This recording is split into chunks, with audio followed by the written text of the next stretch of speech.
எல்லாருக்கும் வணக்கம். நான் உங்கள் சக்தி. இந்த வீடியோவில் வந்து பார்த்தீங்கன்னா டாப் 5ல இருக்கக்கூடிய போலீஸ் இன்வெஸ்டிகேஷன் த்ரில்லர் மூவிஸ் தான் வந்து பார்க்க போகிறோம். ஆக்சுவலாக இந்த சீரிஸ் நம்ம வந்து ரொம்ப நாளாக பண்ணிட்டு இருக்கோம். இது வந்து பார்ட் 4 வீடியோ. இந்த சீரிஸ் ஃபுல்லாகவே வந்து பார்த்தீங்கன்னா ஒரு மர்டர் நடக்கும். அந்த மர்டரை எப்படி இன்வெஸ்டிகேஷன் பண்ணி கண்டுபிடிச்சாங்க அப்படின்ற மாதிரியான ஒரு வீடியோக்கள் தான் வந்து போட்டுட்ருக்கேன்.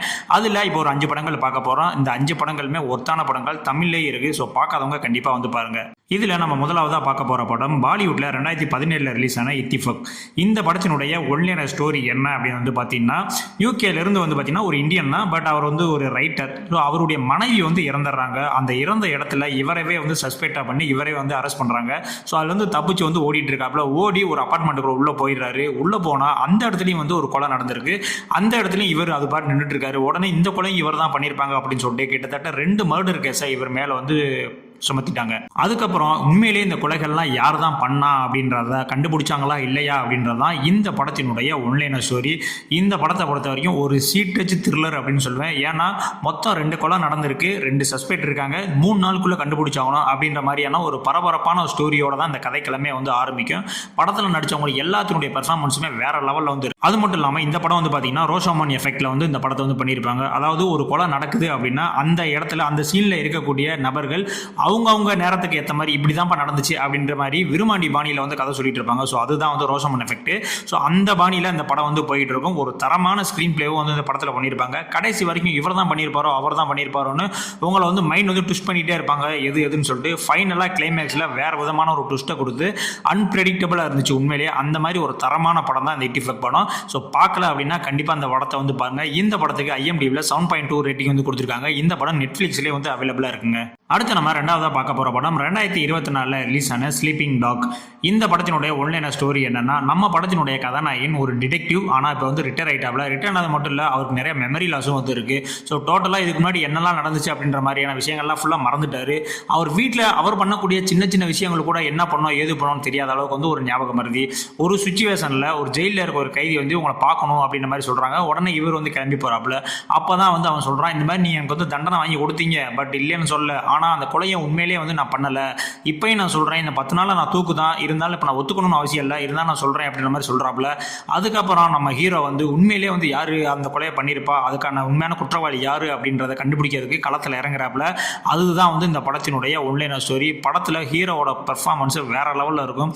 சாதாரணமாக ஒரு கேஸை கண்டுபிடிக்கிறதே பெரிய விஷயம். இதில் மெமரி லாஸோட ஒருத்த வந்து குற்றவாளியை கண்டுபிடிக்கணும் அப்படின்னா அது எப்படி இருக்கும்னு பார்த்துங்க. ஸோ அந்த அளவுக்கு வந்து தரமாக இருக்கும். செகண்ட் ஹாஃபில் ஸ்க்ரீன் பிளேலாம் வேற லெவலில் வந்து பண்ணியிருப்பாங்க. ஃபர்ஸ்ட் ஹாஃப் மட்டும் கதை கொஞ்சம் பீக்கில் வர்றதுக்கு கொஞ்சம் ஸ்லோவாக போகும்.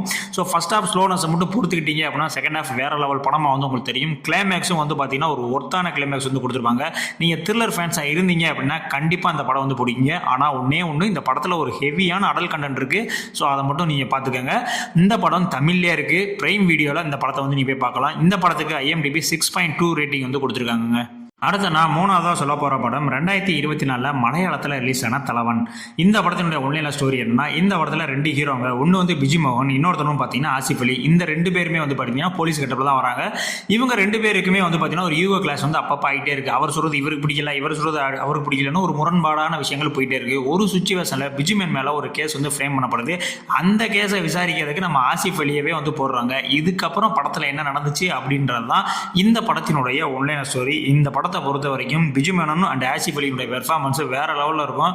2 பேருமே போலீஸாக வந்து நடிச்சிருக்காங்க அப்படின்னு யாருமே சொல்ல மாட்டீங்க. போலீஸாகவே வாழ்ந்துருக்காங்க அவங்க 2 பேரும் அப்படின்ற அளவுக்கு வந்து இந்த படத்தில் வந்து ஆக்டிங் பண்ணியிருப்பாங்க. ஆனால் இந்த படம் கொஞ்சம் ஸ்லோவான ஸ்க்ரீன் பிளேல தான் போகும். ஃபர்ஸ்ட் ஹாஃப் முடிகிறதுக்கே எப்பா இவ்வளோ நேரம் அப்பா அப்படின்ற மாதிரி தோணிடும். பட் இன்ட்ரோல் பிளாக் வந்து ஒரு அருமையாக வந்து வச்சிருப்பாங்க. எண்டிங் கிளைமேக்ஸும் வந்து ஒரு ஒர்த்தபிளாக தான் இருக்கும். ஆனால் படம் வந்து பார்த்தீங்கன்னா ஒரு ஸ்லோ நரேஷனாக தான் வந்து போயிட்டு இருக்கும். நீங்கள் அந்த ஸ்லோனஸை மட்டும் பொறுத்துக்கிட்டீங்க அப்படின்னா உங்களுக்கு ஒரு பக்காவான ஒரு இன்வெஸ்டிகேஷன் த்ரில்லர் பார்த்த படம் இந்த படம் வந்து உங்களுக்கு வந்து தரும். இந்த படத்துக்கு IMDb 7.2 ரேட்டிங் வந்து கொடுத்துருக்காங்க. இந்த படம் சோனி லீவில் தமிழ் டப்பிங்லேயே வந்து அவைலபிளாக இருக்குது. ஸோ பார்க்கல அப்படின்னா கண்டிப்பாக அந்த படத்தை வந்து வாட்ச் பண்ணுங்கள். மஸ்ட் வாட்சுங்க. இன்வெஸ்டிகேஷன் த்ரில்லர் ஃபேன்ஸாக இருந்தீங்க அப்படின்னா கண்டிப்பாக அந்த படம் வந்து உங்களை வந்து என்ஜாய் பண்ண வைக்கும். அடுத்து நம்ம நாலாவதாக பார்க்க போகிற படம் 2024 மலையாளத்தில் ரிலீஸ் ஆன போகன்வில்லே. இந்த படத்தினுடைய ஒன்லைனர் ஸ்டோரி என்னன்னா, படத்தினுடைய நாயகனான குஞ்சோபா போகனும் அண்டு ஜோதிமி இவங்க 2 பேரும் ஒரு காரில் வந்து ட்ராவல் பண்ணிட்டு இருக்காங்க. ஒரு சுச்சுவேஷன் வந்து பார்த்தீங்கன்னா கார் வந்து ஆக்சிடென்ட் ஆயிடுது. ஆக்சிடென்ட் ஆன அந்த சமயத்திலே வந்து பார்த்தீங்கன்னா கதாநாயகி வந்து மெமரி லாஸ் வந்து ஆயிடுறாங்க, ஒரு அம்னீஷியா பேஷண்ட் மாதிரி ஆயிடுறாங்க. அதுக்கப்புறம் ஒரு 8 வருஷம் கழிச்சு அவங்களுடைய நார்மலான லைஃப்பை வந்து லீட் பண்ணி போயிட்டு இருக்காங்க. அந்த சுச்சுவேஷனில் ஒரு போலீஸ் வந்து இந்த மாதிரி தமிழ்நாட்டில் ஒரு முக்கியமான பொலிட்டீஷியனோட மக வந்து காணா, அவங்கள கடைசியாக பார்த்தது உங்கள் ஒய்ஃப் தான் அப்படின்னு சொல்லிட்டு அவங்கள வந்து இன்ட்ராக்ட் பண்ணுறாங்க. அதுக்கப்புறம் அந்த படத்தில் என்ன நடந்துச்சு அப்படின்றது தான் இந்த படத்தினுடைய ஒன்லைனர் ஸ்டோரி. இந்த படத்தை பொறுத்த வரைக்கும் குஞ்சக போகன் எந்த அளவுக்கு பெர்ஃபார்ம் பண்ணாரோ அதெல்லாம் தூக்கி சாப்பிட்ற மாதிரி ஜோதிமி அவர்களுடைய பெர்ஃபார்மன்ஸ் வந்து இருக்கும். இந்த முழு படத்தை தாங்கினதே வந்து பார்த்தீங்கன்னா ஜோதிமி அவர்களுடைய பெர்ஃபார்மன்ஸ் தான். ஃபகத் ஃபாசில் அவர்களும் ஒரு சின்ன கேமியா மாதிரி ஒரு 4 சீனுக்கு வந்து வந்திருப்பாரு. ஸோ அவருமே அவர் கொடுத்த கதாபாத்திரத்தை வேற லெவலில் வந்து பண்ணியிருப்பாங்க. இந்த படம் ஒரு ஸ்லோ பர்ன் த்ரில்லருங்க. நீங்கள் போர் அடிச்சா அப்படின்னா கண்டிப்பாக ஒன் டைம் பார்க்கலாம், அந்த மாதிரியான படம் தான். பட் படத்தில் நிறைய லாஜிக் மிஸ்டேக்லாம் வந்து இருக்குது. பட் கிளைமேக்ஸும் வந்து பார்த்தீங்கன்னா ஓரளவுக்கு ஓகேவாக தான் இருந்துச்சு. உங்களுக்கு போர் அடிக்குது அப்படின்னா கண்டிப்பாக இந்த இன்வெஸ்டிகேஷன் த்ரில்லரை நீங்கள் ஒரு வந்து வாட்ச் பண்ணலாம். இந்த படத்துக்கு IMDb 6.4 ரேட்டிங் வந்து கொடுத்துருக்காங்க. இந்த படம் சோனி லீவில் தமிழ் டப்பிங்லேயே வந்து அவைலபிளாக இருக்குது. ஸோ நீங்கள் பார்க்கல அப்படின்னா கண்டிப்பாக அந்த படத்தை வந்து பாருங்கள். அடுத்து நான் ஃபைனலாக சொல்ல போகிற படம் 2020 கனடாவில் ரிலீஸ் ஆன சிவாஜி சுரத்துக்கள். இந்த படத்தினுடைய ஒன்லைனர் ஸ்டோரி என்ன அப்படின்னா, ரணகிரி அப்படின்னு சொல்லிட்டு ஒரு இடம், அந்த இடத்துல நிறைய அமானுஷ்யமான விஷயங்கள்லாம் நடந்துட்டு இருக்கு அப்படின்ற மாதிரியான தகவல் ஊர் ஃபுல்லாக வந்து பரவிட்டு இருக்கு. ஸோ அந்த இடத்த வந்து பார்த்தீங்கன்னா ஒரு எம்பியோட பையன் வந்து நான் போய் பார்க்குறேன் அப்படின்ற மாதிரி போகிறாப்புல, போய் ஒரு ஹோட்டலை வந்து தங்குறாப்புல.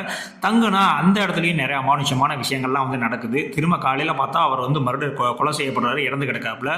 இதை தெரிஞ்ச அந்த எம்பி வந்து இந்த கேஸை தனியாக வந்து ஒரு ஆஃப்லைனில் ஒரு ஆஃபீஸரை போட்டு விசாரிங்க, என் பையன் எப்படி செத்தா என்னன்றது எனக்கு தெரியணும் அப்படின்ற மாதிரி. ஸோ இந்த கேஸை கையில் எடுக்கிறாரு நம்மளுடைய கதாநாயகன் ரமேஷ் அரவிந்த். இதுக்கப்புறம் இதை கண்டுபிடிச்சாரா இல்லையா அப்படின்றது தான் இந்த படத்தினுடைய ஒன்லைனர் ஸ்டோரி. இந்த படத்தினுடைய ஸ்பெஷல் என்ன தெரியுமாங்க, இந்த படத்தினுடைய ஆரம்பத்திலேயே டிஸ்க்ளைமர்லேயே ஒரு 2 விஷயம் சொல்லிடுவாங்க. என்ன அப்படின்னா, நீங்கள் ஃபோன் பார்க்காதீங்க, ஏன்னா நாங்கள் அவ்வளோ தூரம் வந்து இந்த படத்தில் டீட்டெயிலிங் பண்ணியிருக்கோம் அப்படின்னா.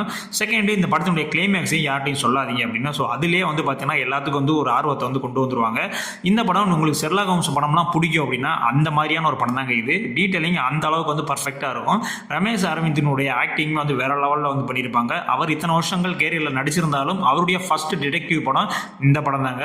இன்வெஸ்டிகேஷன் சீன்ஸ் எல்லாமே வந்து சூப்பராக இருக்கும். கொஞ்சம் ஸ்க்ரீன் பிளே மட்டும் ஸ்லோபானாக போகும். ஸோ அதை மட்டும் நீங்கள் அட்ஜஸ்ட் பண்ணிக்கிட்டீங்க அப்படின்னா உங்களுக்கு ஒரு தரமான இன்வெஸ்டிகேஷன் த்ரில்லர் படம் பார்த்த எஃபெக்ட் வந்து இந்த படம் வந்து கொடுக்கும். இந்த படம் IMDbல 7.1 ரேட்டிங் வந்து கொடுத்துருக்காங்க. இந்த படம் நீங்கள் ஜீ தமிழ்லையும் பார்க்கலாம், யூடியூப்லேயும் பார்க்கலாம். ஸோ இந்த படம் பார்க்கல அப்படின்னா கண்டிப்பாக பாருங்கள். ஆனால் இந்த படம் வந்து தமிழ் டப்பிங்கில் வந்து கிடையாது. இப்போ நான் சொன்ன இந்த 5 படங்களில் உங்களுடைய பர்சனல் ஃபேவரட் எது அப்படின்றத கண்டிப்பாக வந்து கமெண்ட் பாக்ஸ் வந்து சொல்லிட்டு போங்க. எனக்கு இந்த 5 படங்கள்ல ரொம்ப பிடிச்ச படம் எது அப்படின்னு பார்த்தீங்கன்னா, நான் ஃபர்ஸ்ட் சொன்ன இட்டிஃபெக்ட் படமும் இந்த சிவாஜி சுரத்துகள் படம், இந்த 2 படமும் தான். ஸோ நீங்களும் பார்த்துட்டு உங்களுக்கு பிடிச்ச படத்தை வந்து கண்டிப்பாக கமெண்ட்ஸில் சொல்லுங்க. இது மாதிரி அடுத்த போலீஸ் இன்வெஸ்டிகேஷன் த்ரில்லர் வீடியோ வேணும் அப்படின்னா கண்டிப்பாக பார்ட் 5 அப்படின்ற மாதிரி கமெண்ட் பண்ணுங்க. கண்டிப்பாக அதுக்கான பார்ட் 5 வீடியோவும் நான் வந்து ரெடி பண்ணி போடுறேன். இது மட்டும் இல்லாமல் நம்ம சேனலில் யூடியூப்ல ஃப்ரீயாக பார்க்கக்கூடிய படங்களுக்கான லிஸ்ட்டும் வந்து நான் போட்டிருக்கேன். ஸோ நீங்கள் பார்க்கல அப்படின்னா கண்டிப்பாக அதையும் வந்து செக் அவுட் பண்ணி பாருங்க. ஸோ இதே மாதிரியான அடுத்த ஒரு வீடியோவில் வந்து உங்களுக்கு சந்திக்கிறேன். நன்றி.